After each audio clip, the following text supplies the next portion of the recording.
Hello guys, आप सबको मेरी बीएम स्टेटस चैनल पर स्वागत है। तो मैंने इस चैनल पे कभी ब्लॉग नहीं बनाया था, तो इस बार पहली बार ब्लॉग बना रही हूँ। तो मैंने मेरी दूसरी चैनल पर बहुत सारे ब्लॉग बना के डाली हुई है। तो वो मेरी अपनी मदर टंग उड़िया में मैंने बनाया है। इस बार मैं हिंदी में आप सबके लिए एक ब्लॉग बना के अपलोड करूँगी। तो मेरी हिंदी थोड़ी कमज़ोर है, तो आप सब लोग एडजस्ट कर लेना अगर कुछ गलती हो गई तो चलते हैं देरी ना करते हुए खंडगिरी और उदयगिरी की ब्लॉग बनाते हैं। तो सबसे पहले आप सबको टिकट काउंटर पर जाना है और वो एंट्री गेट के पास ही है। एक एक जन को टिकट का प्राइस 25 रुपया है। तो मैं और मेरी फ्रेंड 2 टिकट बना के अंदर आ गए। तो चलते हैं, ब्लॉग को शुरू करते हैं। तो हम लोग थोड़ा ऊपर बैठे थे, तो मैं खड़े होके पूरे नीचे का व्यू घुमा घुमा के दिखा रही हूँ। आप सब लोग देख सकते हैं नीचे का व्यू कैसा है। ज़्यादा ठंड नहीं है, थोड़ा थोड़ा धूप है। तो मैंने घुमा के चारों तरफ आप सबको दिखा लिया।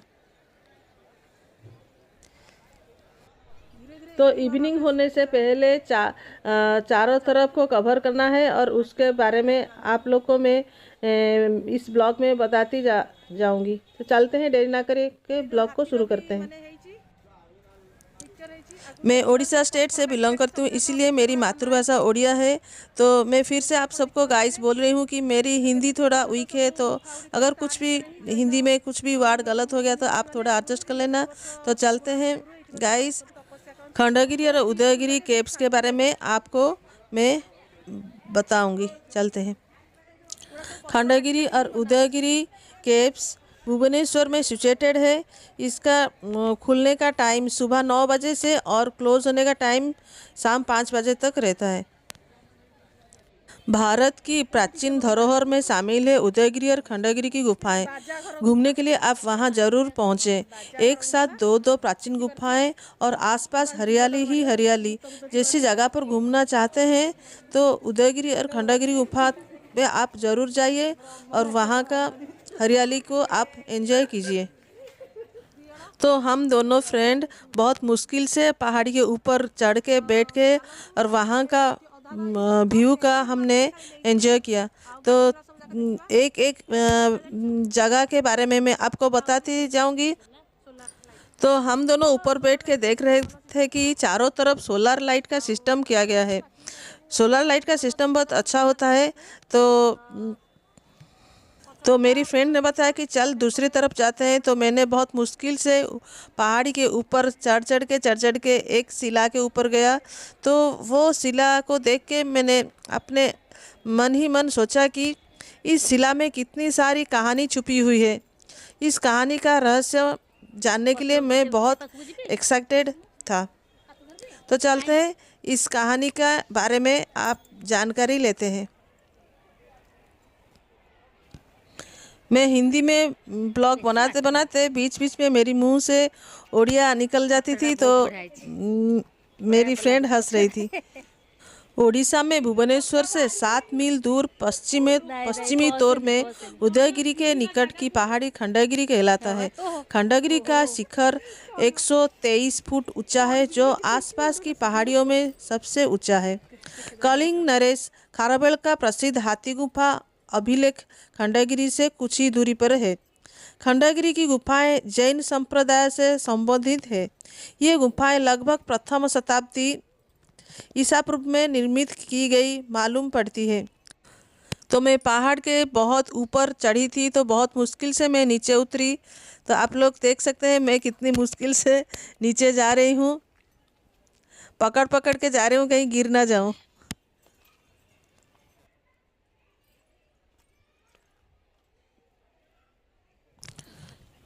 उदयगिरी और खंडगिरी ओडिशा में भुवनेश्वर के पास स्थित 2 पहाड़ियाँ हैं। इन पहाड़ियों में आंशिक रूप से प्राकृतिक और आंशिक रूप से कृत्रिम गुफाएं हैं, जो पुरातत्व को ऐतिहासिक एवं धार्मिक महत्व की है। हाथी गुफा और शिलालेख में इनका वर्णन कुमारी पर्वत के रूप में आता है।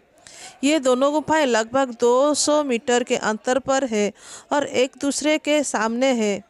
ये गुफाएं अजंता और एलोरा जितने प्रसिद्ध तो नहीं है, लेकिन इनका निर्माण बहुत सुंदर ढंग से किया गया है। इनका निर्माण जैन राजा खारवेल के शासनकाल में विशाल शिलाखंडी से किया गया था और यहाँ पर जैन साधु निर्वाण प्राप्ति की यात्रा के समय करते थे। इतिहास, वास्तुकला और धर्म की दृष्टि से इन गुफाओं का विशेष महत्व है। उदयगिरी में 18 गुफाएं हैं और खंडगिरी में 15 गुफाएं हैं। कुछ गुफाएं प्राकृतिक है, लेकिन ऐसी मान्यता है कि कुछ गुफाओं का निर्माण जैन साधुओं के लिए किया गया था और ये प्रारंभिक काल में चट्टानों से काट कर बनाए गए जैन मंदिर को वास्तुकला के नमूना में से एक है। तो जब आप सब लोग खंडगिरी गुफा के अंदर एंट्री करेंगे तो सबसे पहले इन गुफाओं के बारे में आप लोग जानना बहुत ज़रूरी है। तो सबसे पहले गुफा आता है तलीबा गुफा, जिसका संख्या 1 है। तलीबा गुफा संख्या 2 है। फिर आता है अनंत गुफा, तेंतुली गुफा, खंडगिरी गुफा, ध्यान गुफा, नवभूमि गुफा, बड़भुजी गुफा, त्रिशूल गुफा, अंबिका गुफा, लाल तेंदु केसरी गुफा, अनाम संख्या 1, अनाम संख्या 2, एकादशी गुफा और अनाम संख्या 3। ये सारे खंडगिरी के अंदर 15 गुफाएं आप जरूर विजिट कीजिए। तो आप इस नाम को पढ़ के अगर विजिट करेंगे तो आप सभी के बारे में जानकारी पा सकेंगे। सभी गुफाओं का नाम एक बोर्ड में लिखा गया है, तो आपको कोई भी प्रॉब्लम नहीं होगी। आप अच्छे से सारे गुफाओं को जानकारी पा सकते हैं। तो ये तो मैंने खंडगिरी गुफाओं के बारे में बताया। तो अभी उदयगिरी गुफाओं के बारे में बताती हूँ। उदयगिरी गुफाओं में फर्श को पत्थरों की समतल शिलाओं से बनाया गया है। सीढ़ी नुमा पत्थरों पर चलते चलते 18 गुफाओं के दर्शन हो जाते हैं। गुफा संख्या 1 रानी गुफा यानी रानी की गुफा है, जो 2 मंजिला है। ये गुफा ध्वनि संतुलन की विशिष्टता के लिए प्रसिद्ध है और समझा जाता है कि इसका प्रयोग मंत्रोच्चार के लिए और नाट्य प्रदर्शनों के लिए किया जाता है। यहाँ पर रथ पर सवार सूर्य देवता की भी मूर्ति है। नीचे वाली मंजिल की दाएं भाग में एक कक्षा है, जिसके 3 प्रवेश स्थल है और खंभों वाला बरामदा है। चतुर्भुज आकार की शिला के 3 ओर से इसकी खुदाई की गई है और दीवारों पर चित्र बेलो है। प्रवेश स्थल पर 2 संतरियों की मूर्तियां सहित इसमें कुछ सुंदर वास्तुकला के दृश्य भी है। प्रवेश स्थल की भित्ति स्तंभों पर सुंदर चित्र बेले, तीरण, जीव जंतुओं के दृश्य तथा धार्मिक और राजसी दृश्य है। एक नर्तकी के साथ संगीतकार को हाथ जोड़ने की मुद्रा में दर्शाया गया भी है। केंद्रीय भाग से 4 कक्ष हैं। यहाँ पर नरेश के विजय अभियान और उनकी यात्रा को दर्शाया गया है। यहाँ पर रक्षकों के कक्ष है, जिन्हें पहाड़ी से गिरते झरने, फलों से लदे वृक्ष, वन्य जीवों, बानरों और कमल ताल में उठखिलाया करते हाथियों की मूर्तियाँ से सजाया गया है। और ऊपर की मंजिल में 6 कक्षा है, एक दाएं और एक बाएं और तथा 4 पिछली ओर है। सभी 4 कक्षों में 2-2 द्वार है, जहां 2-2 भित्ति स्तंभ है। यहाँ तोरण भी है, जिन्हें सर्प और कमल की तरह जैन धर्म का पवित्र प्रतीक माना जाता है। इनके अलावा शकुंतला के साथ राजा दुष्मंत की पहली भेंट और नृत्य कला की भी दृश्य है। गुफा संख्या 2 बाजघर गुफा कहलाता है, जहां सामने 2 विशाल स्तंभ है और अंदर एक और स्तंभ है। गुफा संख्या 3 को छोटा हाथी गुफा कहते हैं। इनके प्रवेश पर बहुत ही सुंदर 6 हाथियों की मूर्तियां हैं। गुफा संख्या 4 अलकापुरी गुफा है, जो 2 मंजिला है। यहाँ एक सिंह का दृश्य है, जिसने अपने मुंह में शिकार की दबीचा हुआ है। पक्षियों का एक जोड़ा, कुछ लोगों को और पशुओं के चित्र भी स्तंभ पर अंकित है। तो ब्लॉग बनाते बनाते बीच में मेरी फ्रेंड का कॉल आ गया, तो वो मेरी चाइल्डहुड की फ्रेंड है, तो मैंने उसके साथ बात करने में लग गई। तो मुझे बीच में ब्लॉग को रोकना पड़ा। तो मैंने कहा कि पहले मैं बात कर लेती हूँ, फिर उसके बाद ब्लॉग को कंटिन्यू करती हूँ। तो बात करते करते टाइम भी निकलते जा रहा था, तो मैं सोच रही थी कब वो फ़ोन रखेगी और मैं ब्लॉग को कंटिन्यू करूँगी। धीरे धीरे शाम होने को आ रहा था। तो मेरा और मेरी फ्रेंड का घूमना हो गया। तो अभी एक जगह पे मैं पहुंची जहां का व्यू बहुत मस्त है। आप लोग भी यहां पे विज़िट कीजिए, पूरे फैमिली के साथ विज़िट कीजिए, कपल के साथ भी आइए। तो यहाँ का नज़ारा आपको बहुत सुंदर लगेगा। तो मैंने जाके एक पत्थर के पास खड़ा हो गया। वो पत्थर बहुत साल 2000 साल पुरानी थी। तो मैंने देख के सोचा कि इस पत्थर में कितनी कहानियाँ छुपी हुई है, वो ना ही हमको पता है ना किसी को पता है। सिर्फ हम इतिहास के किताबों में पढ़ पढ़ के सब जानकारी पाते हैं। ऑलरेडी टाइम 5:30 हो गया था। तो विंटर का सीज़न है, तो आपको पता है जल्दी शाम हो जाती है। तो मैं जल्दी जल्दी जाके वहाँ पे वीडियो शूट करने के लिए मेरी फ्रेंड को कहा। तो उसने कहा जल्दी से जल्दी कर, हम यहाँ से निकल जाएंगे, नहीं तो गेट बंद हो जाएगी। क्योंकि मैंने पहले ही आपको बताया था सुबह 9 बजे खुलती है और शाम 5 बजे तक गेट बंद हो जाती है। मैं पहाड़ी के इतना ऊपर थी कि बाहर का व्यू बहुत मस्त था। तो आप लोग भी ज़रूर विजिट कीजिए और इसका व्यू का आप एंजॉय ज़रूर कीजिए। आप देख सकते हैं नज़ारा कितना सुंदर है। दूर जो मंदिर दिख रहा है वो देवी माँ का मंदिर है, पहाड़ी के ऊपर है। इवनिंग का टाइम है, इसलिए सारे दुकानें लाइटिंग हो गई है। और लोग धीरे धीरे से जो पर्यटक आए थे वो धीरे धीरे सब जा रहे हैं। हम लोग भी जाने की तैयारी कर रहे हैं। मैं इतनी ऊपर खड़ी थी कि इतनी ऊपर थी कि नीचे देखती थी तो मुझे डर लग रहा था। तो चारों तरफ आप देख सकते हैं हरियाली ही हरियाली है। तो यहाँ आके मुझे बहुत पीसफुल लगा, बहुत शांति लगा। आप लोग ज़रूर फैमिली के साथ विजिट कीजिए और इस जगह का आनंद ज़रूर लीजिए।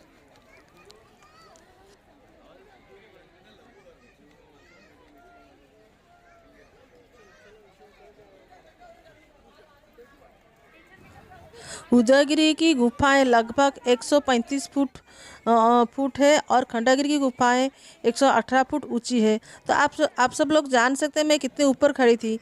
ये गुफाएं ईसा पूर्व 2री शताब्दी की है। ये गुफाएं उड़ीसा क्षेत्र में जैन धर्म के प्रभाव को दर्शाते हैं। यह पहाड़ियाँ गुफाओं से आच्छादित है, जहाँ जैन साधुओं के जीवन और काल से संबंधित वास्तुकला कृतियाँ हैं। तो ये सब देखकर मुझे बहुत अच्छा लगा और यहाँ आके मुझे बहुत शांति मिला। इतनी शांति मिला कि मैं सोच रही थी कि उस 2000 साल पुराने में साधुओं ने यहाँ पे कैसे तपस्या करके अपना सिद्धि प्राप्त किए होंगे, वही देखते के मैं सोच रही थी। यहाँ का नज़ारा घुमा घुमा के आपको दिखा रही हूँ। आप देख सकते हैं कितनी सुंदर है चारों तरफ। मैंने पहले से ही कहा था कि उदयगिरी और खंडगिरी गुफाओं का समय आमतौर पर सुबह 8 बजे से शाम 5 बजे तक रहता है, कभी कभी 6 बजे तक भी रहता है। ये हर सप्ताह सभी दिन खुली रहती है। तो आप सभी लोग देख सकते हैं मैं कितनी ऊपर थी और अभी यहाँ से मैं नीचे जाऊँगी क्योंकि हमारा ऑलरेडी शाम हो चुका है, 5:30 हो चुकी है। तो हमारा घूमना भी ख़त्म हो गया है। हर जगह को मैंने आपके सामने एक्सप्लोर किया है। तो यहाँ देख सकते हैं कितनी बड़ी स्लाइड है। तो मैंने मेरी फ्रेंड को कहा कि तू कैमरा पकड़, मैं पीछे पीछे होके जाती हूँ और यहाँ का नज़ारा सबको दिखा के जाती हूँ। तो यहाँ पे स्लाइड में जाने के लिए मुझे बहुत अच्छा लग रहा था, तो मैं आगे आगे जा रही थी, मेरी फ्रेंड मेरे पीछे आ रही थी कैमरा पकड़ के।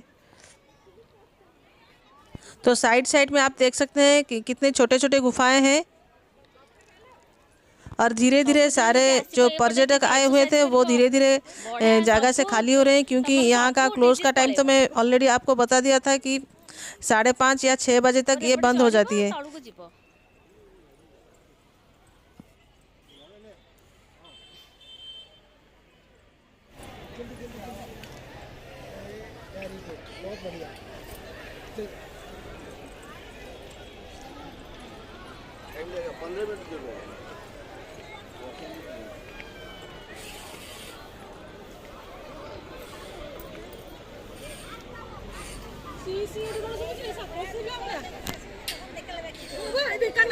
ନାଇଁ ନାଇଁ ଏଠି ସାଉଣ୍ଡ ହଉଛି ସେ ଗୋଟେ ଆସିଲା ବାଜୁଛି ଗୋଟେ କଣ ତ ଚୁଡ଼ି ଫୁଡ଼ି बाजुची ତ ତାଙ୍କର। पास में एक छोटा सा मंदिर था। मंदिर का मतलब एक आश्रम था। वहाँ पे एक बाबा बैठे हुए थे और वहाँ पे मैंने सारी भगवान के जगह पर माथा टेका। और वहाँ का आप ड्राइंग देख सकते हैं, गणपति जी का ड्राइंग कितना ब्यूटीफुल है। और मैंने चारों तरफ घुमा घुमा के सारी जगह को दिखा दिया। यहाँ पे वो बाबा बैठे हुए हैं।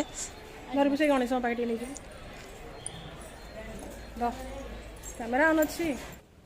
गणपति जी के ड्राइंग बहुत अच्छा था, इसलिए मैंने वहाँ पे खड़े होके एक दो फ़ोटो क्लिक ले लिया। फिर वहाँ पे भगवान जी के थे तो वहाँ पे मैंने माथा टेका।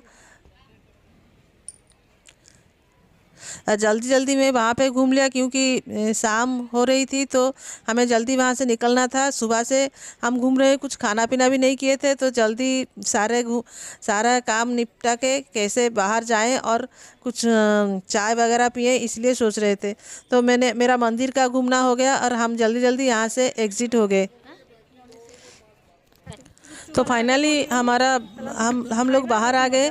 तो बाहर आते आते बहुत ज़ोर से भूख लगा था क्योंकि दिन भर हम घूम घूम के पूरे थक गए थे। तो यहाँ पे मैंने पानी पूरी की दुकान देखी तो मुझसे रहा नहीं गया। आप तो जानते हैं लेडीज़ लोग पानी पूरी देखे और बिना खाए कैसे जा सकते हैं। तो वहाँ पे मैंने एक प्लेट पानी पूरी खाया। मेरी फ्रेंड को खाने की इच्छा नहीं थी, इसलिए उसने मना किया। तो कहा कि तू खा ले, मैं वहाँ पे तेरा शूट कर लेती हूँ। तो मैंने फटाफट वहाँ से पानी पूरी खा लिया। यहाँ का पानी पूरी बहुत मस्त था। आप लोग भी यहाँ आइए और पानी पूरी का टेस्ट ज़रूर लीजिए। तो मैंने थोड़ा वीडियो को स्पीड कर दिया है क्योंकि बहुत लॉन्ग वीडियो हो जाता था, इसलिए मैंने इसको स्पीड कर दिया है।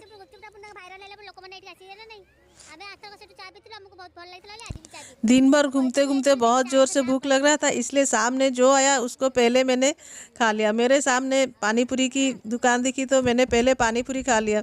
मेरी फ्रेंड बोल रही थी कि पहले चाय पी लेते हैं फिर उसके बाद खाना। तो मैंने कहा नहीं, मैं पहले पानी पूरी खा लेती हूँ, उसके बाद हम चाय पीते हैं।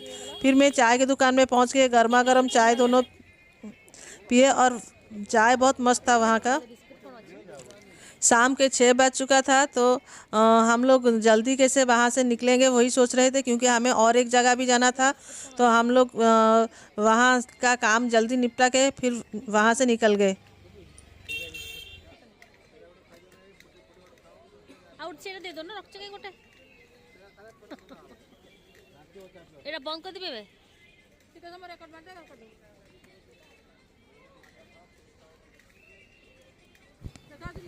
फिर चाय पीने के बाद हम दोनों निकल गए प्रिया होटल, क्योंकि प्रिया होटल में डोसा खाने की मेरी इच्छा थी। तो मेरी फ्रेंड ने कहा प्रिया होटल में बहुत मस्त डोसा मिलता है। मैंने पहले भी एक बार खाया था, ये मेरी दूसरी बार ही है। तो वहाँ हम जाके जल्दी जल्दी पहुँच गए और वहाँ का हम थोड़ा घूमे इधर उधर। फिर उसके बाद हम डोसा खाने वहाँ बैठ गए। तो रात का डिनर मेरा वही हो गया। तो मैं जल्दी जल्दी खा के घर के लिए निकल गई। तो कहा गया है कि खाने से पहले कुछ मीठा खाना चाहिए। तो आप लोग जानते हैं उड़ीसा में सबसे फेमस है रसगुल्ला।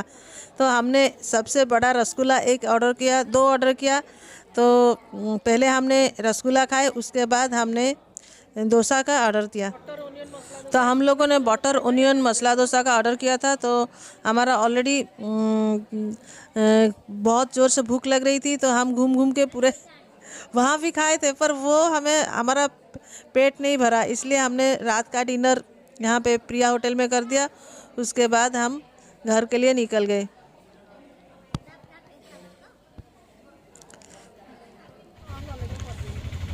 तो आज का मेरा ये वीडियो आप लोग को कैसा लगा आप ज़रूर कमेंट माध्यम में बताइए। फिर मिलती हूँ एक नई ब्लॉग के साथ। आप सबको good night and bye bye.